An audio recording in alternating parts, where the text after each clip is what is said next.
Hello everyone. Home ബേക്കിങ്ങിന്റെ രജിസ്ട്രേഷനെ പറ്റിയും food ഇൻസ്പെക്ഷനെ പറ്റിയൊക്കെ ഒത്തിരി പേര് എന്നോട് ഡൗട്ട് ചോദിച്ചിട്ടുണ്ടായിരുന്നേ. അവർക്ക് വേണ്ടിയിട്ടുള്ള വീഡിയോ ആണ് കേട്ടോ ഇത്.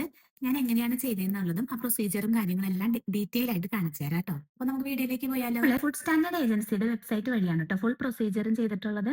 അപ്പൊ അതിന്റെ വെബ്സൈറ്റിൽ കയറി കഴിയുമ്പോൾ അതിൻ്റെ അകത്ത് കൊടുത്തിട്ടുണ്ടാവും സ്റ്റാർട്ടിംഗ് ആ ഫുഡ് ബിസിനസ് എന്നുള്ളത്. നമ്മൾ അവിടെ ക്ലിക്ക് ചെയ്യാം. അത് കഴിഞ്ഞ് താഴത്തേക്ക് ചെന്ന് കഴിയുമ്പോൾ ഫുൾ ഡീറ്റെയിൽസ് ഇതിൽ തന്നെ കൊടുത്തിട്ടുണ്ട്. നമ്മൾ ഒരു ബിസിനസ്സിന് വേണ്ടി പ്ലാൻ ചെയ്യുന്നതിന്റെ ഫുൾ ചെക്ക് ലിസ്റ്റ് ഇതിൽ കൊടുത്തിട്ടുണ്ട്. അപ്പോൾ അതിന്റെ വെൻ ടു രജിസ്റ്റർ എല്ലാ കാര്യങ്ങളും ഇതിൽ കൊടുത്തിട്ടുണ്ട്. അപ്പോൾ അതനുസരിച്ച് ഫോളോ ചെയ്താൽ മതി കേട്ടോ. അതിന്റെ ചെക്ക് ലിസ്റ്റ് ആണ് ഈ കാണുന്നത്. Planning, registration. അപ്പോൾ നമ്മൾ ഫസ്റ്റ് ചെയ്യേണ്ട കാര്യം രജിസ്ട്രേഷൻ ആണ്. അത് നമ്മളൊരു പുതിയ ബിസിനസ് ചെയ്യുമ്പോൾ അതിന് 28 ഡേയ്സ് മുന്നേ എന്തായാലും രജിസ്റ്റർ ചെയ്തിട്ടുണ്ടാവണം. അപ്പോൾ ഈ രജിസ്റ്ററിന്റെ ഇവിടെ ക്ലിക്ക് ചെയ്താൽ നമ്മളെ രജിസ്റ്റർ ചെയ്യാനുള്ള പേജിലേക്ക് കൊണ്ടുപോകും. നമ്മുടെ ഡീറ്റെയിൽസും കാര്യങ്ങളെല്ലാം അടിച്ചു കൊടുത്ത് നമുക്ക് അപ്പൊ തന്നെ രജിസ്റ്റർ ചെയ്യാം. ഇതിന് പ്രത്യേകിച്ച് പൈസ ചെലവൊന്നും. പ്രൊസീജിയർ കഴിഞ്ഞാൽ നെക്സ്റ്റ് നമുക്ക് പെർമിഷൻ ആണ്. അതായത് നമ്മുടെ ഇപ്പൊ സ്വന്തം വീടാണെന്നുണ്ടെങ്കിൽ നമുക്ക് പ്രത്യേകിച്ച് ഒന്നും ചെയ്യാനില്ല. നമ്മുടെ റെന്റൽ പ്രോപ്പർട്ടി ആണെങ്കിൽ നമുക്ക് ലാൻഡ് ലോഡിനോട് പെർമിഷൻ എടുക്കാനുണ്ട്. ചിലപ്പോൾ ലാൻഡ് ലോഡ് അതിന് നമുക്ക് റെന്റ് കൂട്ടി ചോദിക്കാനൊക്കെ സാധ്യതയുണ്ട്. അപ്പോൾ പെർമിഷനാണ് നെക്സ്റ്റ്. അത് കഴിഞ്ഞാൽ നമ്മൾ സെൽഫ് എംപ്ലോയിഡ് ആയിട്ട് രജിസ്റ്റർ ചെയ്യണം. അതിന് HMRCയുടെ വെബ്സൈറ്റിലേക്ക് ഇവിടുന്ന് ഡയറക്റ്റ് കൊണ്ടുപോകും. അത് ക്ലിക്ക് ചെയ്ത് കഴിയുമ്പോൾ അതിന്റെ ഡീറ്റെയിൽസ് കൊടുത്തിട്ട് നമുക്ക് സെൽഫ് എംപ്ലോയിഡ് ആയിട്ട് രജിസ്റ്റർ ചെയ്യാം. സെൽഫ് എംപ്ലോയിഡ് ആയിട്ട് രജിസ്റ്റർ ചെയ്ത് കഴിഞ്ഞിട്ടുണ്ടെങ്കിൽ നെക്സ്റ്റ് നമുക്ക് ചെയ്യാനുള്ളത് ഫുഡ് സേഫ്റ്റി ട്രെയിനിങ് ആണ്. സെൽഫ് എംപ്ലോയിഡ് ആയിട്ട് രജിസ്റ്റർ ചെയ്തതിനു ശേഷം നെക്സ്റ്റ് പ്രൊസീജിയർ ആണ് നമ്മുടെ ഫുഡ് സേഫ്റ്റി ട്രെയിനിങ്. അത് ഞാൻ 2 കോഴ്സാണ് കേട്ടോ ചെയ്തിട്ടുള്ളത്. അതിലൊരെണ്ണം ഫുഡ് സ്റ്റാൻഡേർഡ് ഏജൻസിയുടെ വെബ്സൈറ്റിൽ നിന്ന് തന്നെ നമുക്ക് ഡയറക്റ്റ് ചെയ്യാം. അതിന് പ്രത്യേകിച്ച് ചെലവൊന്നുമില്ല, അത് ഫ്രീ ആണ്. അത് food allergy and intolerance training ആണ് ഒന്ന്. ഇത് നമുക്ക് ഡയറക്റ്റ് അവരുടെ വെബ്സൈറ്റിൽ നിന്ന് തന്നെ പെട്ടെന്ന് ചെയ്തെടുക്കാം കേട്ടോ. ചെയ്ത് കഴിയുമ്പോൾ തന്നെ നമുക്ക് സർട്ടിഫിക്കറ്റും ഡൗൺലോഡ് ചെയ്തെടുക്കാം. രണ്ടാമത്തത് ഇതിന് 20 പൗണ്ട് എന്തോ 20 പൗണ്ടോ അതിൽ കുറവെന്തോ ചെലവുണ്ട് കേട്ടോ. നമ്മൾ ഓഗസ്റ്റിൽ ചെയ്ത് വെച്ചേക്കുന്നതാണ്. അപ്പൊ അതുകൊണ്ട് കറക്റ്റ് ഞാൻ മറന്നുപോയി. ഇത് കെയർഡമി എന്ന് പറഞ്ഞിട്ടുള്ള ഒരു വെബ്സൈറ്റിൽ നിന്നാണ് നമ്മൾ ഇത് ചെയ്തിട്ടുള്ളത്. ഇതാണ് കേട്ടോ മെയിൻ സർട്ടിഫിക്കറ്റ്. ഇത് level 2 food hygiene and safety for caterers. ഇത് എന്തായാലും ചെയ്തിട്ടുണ്ടാണ്. അപ്പൊ ഈ 2 സർട്ടിഫിക്കറ്റും കോഴ്സുമാണ് ഞാൻ ചെയ്തിട്ടുള്ളത്. ഇതിന്റെ മാത്രമാണ് നമുക്ക് പൈസ ചെലവുള്ളൂ. അപ്പൊ നമ്മുടെ രജിസ്ട്രേഷൻ, സെൽഫ് എംപ്ലോയിഡ് ആയിട്ട് രജിസ്റ്റർ ചെയ്യല്, അതുപോലെ തന്നെ പെർമിഷൻ, പിന്നെ ട്രെയിനിങ്, അങ്ങനെയുള്ള സെക്ഷൻ എല്ലാം കംപ്ലീറ്റ് ആയി. ഇനിയാണ് നമ്മുടെ മെയിൻ സെക്ഷനിലേക്ക് വരുന്നത് ഫുഡ് ഇൻസ്പെക്ഷൻ. അതാണ് കേട്ടോ കുറച്ച് കടുകട്ടി പാർട്ട്. അപ്പൊ അതിന്റെ കുറച്ച് പ്രിപ്പറേഷൻ കാര്യങ്ങളാണ് ഇനി. അത് ഞാൻ പറഞ്ഞുതരാവേ. വീക്കെൻഡ് കൗൺസിലിന്റെ വെബ്സൈറ്റ് വഴി നമ്മളൊരു ഫുഡ് സേഫ്റ്റി പാക്ക് ഡൗൺലോഡ് ചെയ്തെടുത്തിട്ടുണ്ടായിരുന്നേ. ഇത് നമുക്ക് നല്ല ഹെൽപ്ഫുൾ ആണ് കേട്ടോ. ഇതിന്റെ അകത്ത് ഫുൾ ഡീറ്റെയിൽസ്, നമ്മുടെ ഫുഡ് ഇൻസ്പെക്ഷന് വേണ്ടിയിട്ടുള്ള ഫുൾ ഡീറ്റെയിൽസ് കൊടുത്തിട്ടുണ്ട്. ഇതനുസരിച്ച് നമ്മൾ പ്രിപ്പയർ ചെയ്യുകയാണെങ്കിൽ നമ്മൾ 99% ഫുഡ് ഇൻസ്പെക്ഷന് റെഡി ആയിട്ടുണ്ടാവും. ഇതിൽ ഡീറ്റെയിൽ ആയിട്ട് കൊടുത്തിട്ടുണ്ട് നമ്മുടെ കിച്ചൺ എങ്ങനെ ഇൻസ്പെക്ഷന് വേണ്ടി റെഡി ആക്കണമെന്നുള്ളത്. ഇതിന്റെ ഈ പാക്കിന്റെ ലാസ്റ്റ് നമുക്ക് ഇതുപോലെ ഒരു ചെക്ക് ലിസ്റ്റ് ഉണ്ടായിരിക്കും. ഈ ചെക്ക് ലിസ്റ്റ് നമ്മൾ ഓരോ തവണ നമ്മൾ ബേക്ക് ചെയ്യുമ്പോഴും ഈ ചെക്ക് ലിസ്റ്റ് നമ്മൾ ടിക്കറ്റ് റെഡിയാക്കി വെക്കണം. ഇതിൽ മെയിൻ ആണ് നമ്മുടെ ഫ്രിഡ്ജിന്റെ ടെമ്പറേച്ചർ എപ്പോഴും നമ്മൾ മോണിറ്റർ ചെയ്തിട്ടുണ്ടാവണമെന്നുള്ളത്. അപ്പൊ എല്ലാ കാര്യങ്ങളും ഇതിൽ കൊടുത്തിട്ടുണ്ട്. ഇതിൽ കൂടി പോയിട്ടുണ്ടെങ്കിൽ തന്നെ നമ്മൾ ഫുൾ റെഡി ആയിട്ടുണ്ടാവും. അപ്പോൾ എൻ്റെ അടുത്ത് ചോദിച്ച ചോദ്യങ്ങൾ ഞാൻ കുറച്ച് നിങ്ങളോട് ഡിസ്കസ് ചെയ്യാം കേട്ടോ. മെയിൻ ആയിട്ടും അവർ ചോദിച്ചു ഇവിടെ പെറ്റ് ഉണ്ടോ, അതുപോലെ തന്നെ കൊച്ചുങ്ങൾ ആരെങ്കിലും ഉണ്ടോ എന്നുള്ള രീതിയിലാണ് ചോദിച്ചിട്ടുണ്ടായിരുന്നത്. അപ്പൊ ഇവിടെ പെറ്റൊന്നുമില്ല, കൊച്ചുണ്ടെന്ന് പറഞ്ഞു. അപ്പൊ അവര് പെറ്റുണ്ടെങ്കിലും കൊച്ചുണ്ടെങ്കിലും നമ്മൾ ബേക്ക് ചെയ്യുന്ന ടൈമിൽ അവർ വരാതെ നമ്മൾ എങ്ങനെ കൺട്രോൾ ചെയ്യുന്നു എന്നുള്ളത് ഒരു ക്വസ്റ്റ്യൻ ആയിരുന്നു കേട്ടോ. അതുപോലെ തന്നെ പെസ്റ്റ് കൺട്രോളിന് നമ്മൾ എന്തെല്ലാം മെഷർമെന്റ് എടുക്കുന്നുണ്ട്. അതുപോലെ തന്നെ അടുത്തത് ക്രോസ് കണ്ടാമിനേഷൻ വരാതെ നമ്മൾ നമ്മുടെ സാധാരണ കുക്കിങ്ങും ബേക്കിങ്ങും തമ്മിൽ മിക്സ് ആവാതെ നമ്മൾ എന്തൊക്കെ ചെയ്യുന്നു എന്നുള്ളത് അവർക്ക് പ്രൂവ് ചെയ്ത് കൊടുക്കണം.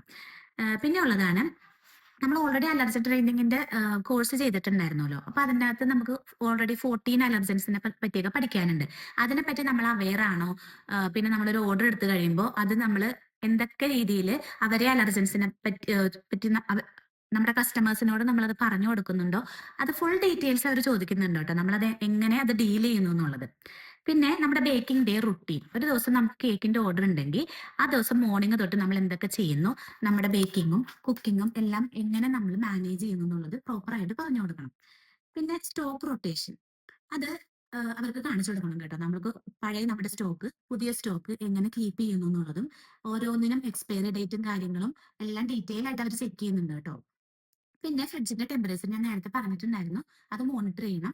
അതെപ്പോഴും ആ ഒരു പ്രോപ്പർ ടെമ്പറേച്ചറിൽ നമ്മൾ മെയിൻറ്റെയിൻ ചെയ്ത് വെക്കണം. അത് നമുക്ക് എന്താ പറയാ, മോണിറ്റർ ചെയ്യാനുള്ള ഒരു ചെക്ക് ലിസ്റ്റും ഉണ്ട്.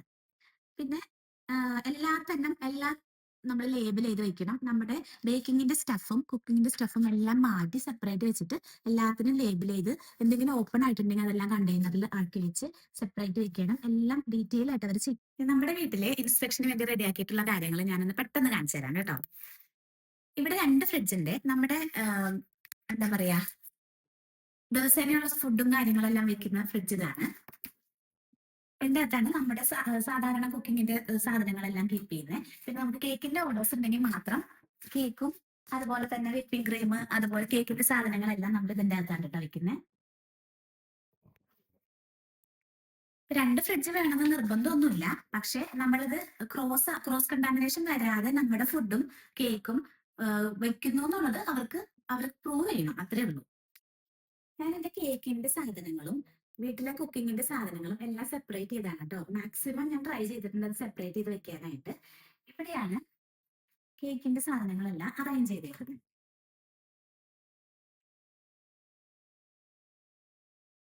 ഇങ്ങനെ എല്ലാത്തിനും നമ്മൾ ലേബൽ ചെയ്ത് എക്സ്പയറി ഡേറ്റ് ഓപ്പൺ ആണെങ്കിൽ അതിനൊക്കെ എക്സ്പയറി ഡേറ്റ് ചെയ്ത് വെക്കണം. ഇങ്ങനെയുള്ളതിനൊക്കെ ഓൾറെഡി അതിൻ്റെ അകത്ത് ലേബൽ ഉണ്ടായിരിക്കും. അപ്പൊ അതുകൊണ്ട് കുഴപ്പമില്ല.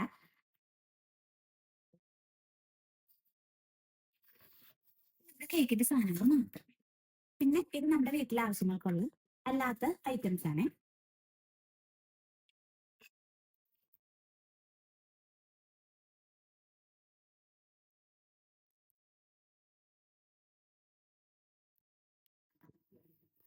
ഇതാണ് കേട്ടോ നമ്മുടെ പാൻട്രി. ഇതിൽ നമ്മൾ സാധനങ്ങൾ എങ്ങനെ സൂക്ഷിച്ച് വെച്ചേക്കണമെന്ന് കാണിച്ചു തരാവേ. ഇത് മാക്സിമം ഞാൻ എല്ലാം തന്നെ അറേഞ്ച് ചെയ്ത് വെച്ചിട്ടുണ്ട്. ആ ഒരു ഏരിയ നമ്മുടെ ബേക്കിങ്ങിന്റെ സാധനങ്ങൾ, അതായത് പുതിയ സ്റ്റോക്ക് വരുന്നതൊക്കെ അവിടെയാണ് കേട്ടോ കീപ്പ് ചെയ്യുന്നത്. ബാക്കി നമ്മുടെ വീട്ടിലേക്കുള്ള ഐറ്റംസ് ആണ്. എല്ലാത്തിനും ലേബൽ ചെയ്ത് ഡേറ്റ് ഇട്ട് ഓപ്പൺ ചെയ്ത ഡേറ്റ് ഇട്ടിട്ട് നമ്മൾ എക്സ്പയറി ഡേറ്റ് എഴുതി വെക്കണം. അത് ഇമ്പോർട്ടന്റ് ആണ്. അവരതെല്ലാം ചെക്ക് ചെയ്യും കേട്ടോ. കുക്കിങ്ങിന്റെ കുക്കറും പാനും ഒക്കെയാണ് കേട്ടോ. അത് നമ്മൾ സെപ്പറേറ്റ് ചെയ്ത് വെച്ചിട്ടുണ്ട്. ഇവിടെയാണ് ബേക്കിങ്ങിന്റെ സാധനങ്ങൾ ഞാൻ വെച്ചിട്ടുള്ളത്. ഇതിന്റെ നോസിൽ എന്താ ബേക്കിങ്ങിനുള്ള നോസിലും കാര്യങ്ങളൊക്കെയാണ്. പിന്നെ കട്ടിംഗ് ബോർഡും ബേക്ക് ചെയ്യാനുള്ള കേക്കിന്റെ ടിന്നുകളാണ് ഇതെല്ലാം.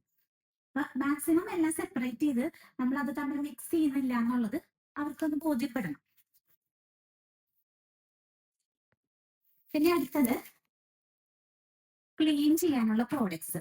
അതും ഇത് ആയിട്ട് ഒരു ബന്ധവും ഇല്ലാത്ത സ്ഥലത്ത് നമ്മൾ സെപ്പറേറ്റ് മാറ്റി വെച്ചിട്ടുണ്ടാകും കേട്ടോ. അത് നമ്മുടെ മാക്സിമം സിങ്കിന്റെ താഴേക്ക് എല്ലാവരും വെക്കുക. അത് നമ്മുടെ കേക്കിന്റെ പ്രോഡക്റ്റും കുക്കിങ്ങിന്റെ സാധനങ്ങളൊന്നും ആയിട്ട് മിക്സ് ചെയ്യാതെ മാറ്റി വെക്കണം.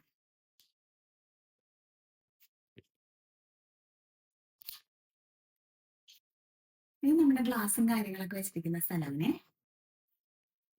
പ്ലേറ്റ് ഗ്ലാസ് അങ്ങനെയുള്ളതൊക്കെ. നിങ്ങൾ എല്ലാവരും ചോദിച്ച സംശയങ്ങൾക്കുള്ള ഉത്തരം ഈ വീഡിയോ കൂടി കിട്ടിയെന്ന് ഞാൻ വിചാരിക്കുന്നു. അപ്പൊ ഇനി എന്തെങ്കിലും ഞാൻ വിട്ടുപോയിട്ടുണ്ടെന്നുണ്ടെങ്കിൽ മെസ്സേജ് അയച്ച് ചോദിച്ചാൽ മതി. എനിക്ക് അറിയാവുന്നതാണെങ്കിൽ ഞാൻ ക്ലിയർ ചെയ്ത് തരാം കേട്ടോ. അപ്പൊ അത്രയേ ഉള്ളൂ ഇന്നത്തെ വീഡിയോ. By for now.